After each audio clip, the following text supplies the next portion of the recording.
when I was a kid, I remember my mom sort of like going off about um, celebrities and making political statements about this or that, and saying like, nobody cares what you have to say. Like, what makes you think you're special because you're an actor? Uh, she's not wrong, um, but I remember having the thought and saying to her, well, if anyone gave a shit about what registered nurses had to say, your ass would be the first one up there on the bully pulpit. Um, so all of that is a way of saying like, yeah, obviously, nobody gives a shit about what I have to say. Um, I barely exist, and so I understand that. I'm not putting this out as if it were important or what have you. Um, I am doing this, which is unusual for me because a lot of people ask. I'm from Ohio, and a lot of people sort of like message me and go like, "Hey, what's going on with the strike and so forth and so on?" And at a certain point, I have to go. I don't really know, and I would like to figure it out, but I don't really know what's happening. And as somebody who like wants to like figure things out, there are very few resources available um, to figure this one out. I know that at the very least that what the public is being sold is not the full story, and that makes sense because that's the way everything goes. That's what I assumed from the beginning, but I didn't know quite what it was. I heard an interview with somebody who is involved with SAG, who's running for, I think, treasurer or something like that. And it was a really informative interview.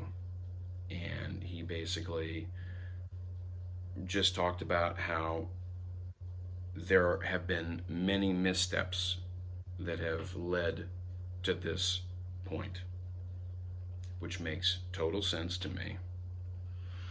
I am not a fan of SAG. I am a fan of actors. I support any organization that is advocating for actors, and unfortunately, in this particular situation, it happens to be SAG-AFTRA.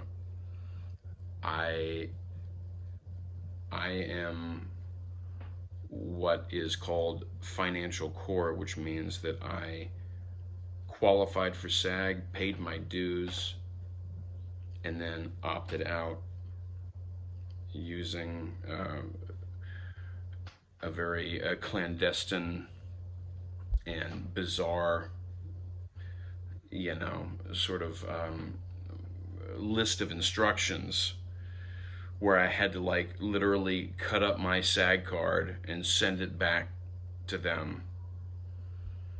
And now I am a fee-paying non-member, which means that I can work SAG jobs and non-union jobs without getting in trouble. I think everybody should go FICOR, and I think SAG-AFTRA is a pyramid scheme. And I think that the people who are interested in photographing themselves on the picket line would be better served by attending the meetings and weighing in, which is something that I learned from this interview with this. Somebody's beeping. It's Glendale. But this person who's running for SAG office said, like, it's always kind of like, I don't know how I feel about this, but I'm not a big fan of just showing up with placards, because it really doesn't mean anything. What means something is actually doing something if you really care about it. And this guy said, like, yeah, we don't really care about the pizzas and the signs. If you really want to make a change, show up to the meetings. And I think that is very valid.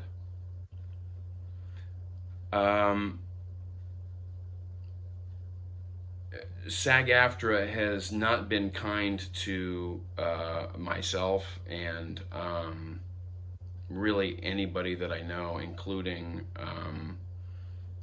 well-known actors who have had issues and got abandoned by them. And so I'm like I said, I'm not a fan, but they are the only ones that are representing actors. And thus I, by default, am in support of them. All that said, the other thing that this interview brought to bear was the fact that SAG-AFTRA has gotten here through a series of missteps and poor decisions, which doesn't shock me at all. They have had many opportunities to take care of this shit, and they have not done it. And now the chickens have come to roost, and now it's a big deal. And now we've got Fran Drescher like screaming as if it's like some holy moral issue, when you could have taken care of a lot of this a long time ago, and you fucked up and you didn't do it. And excuse me, that includes COVID, which I won't even get into, but the way that SAG-AFTRA mishandled and dealt with COVID is completely bonkers to me. But point being, yes, there are major issues that need to be discussed and figured out. And I don't trust producers as far as I can throw them. Sorry. Like, as much as I dislike SAG-AFTRA, I'm not a huge fan of producers. Because they don't really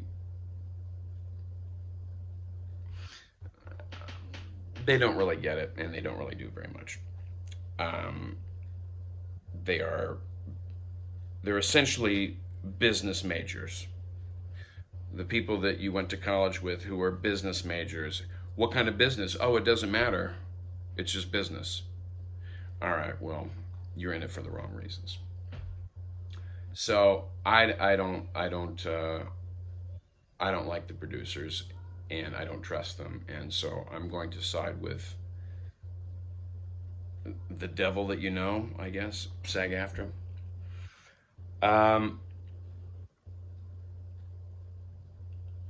So the point is that everything is fucking gray. Period. And that's everything in life. Everything is gray. It's not like these are the good guys, these are the bad guys.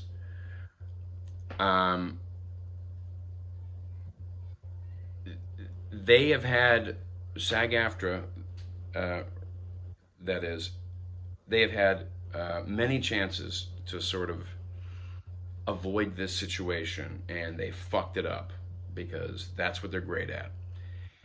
And but there are many, many salient points that they are making and that have to be resolved. The AI thing is crazy and prescient, and um, the streaming thing is just like, I mean, it's kind of funny that streaming. It's like we are way down the stream to be dealing with the streaming thing. Um, that needs to be dealt with. So this stuff needs to be handled. Uh, it's just for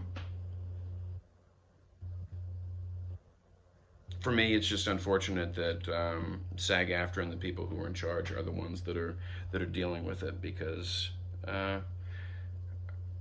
I don't like them and I don't trust them. But they are the team that I'm throwing my support behind.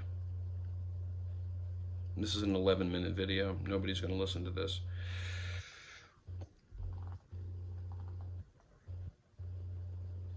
Pax Vobiscum.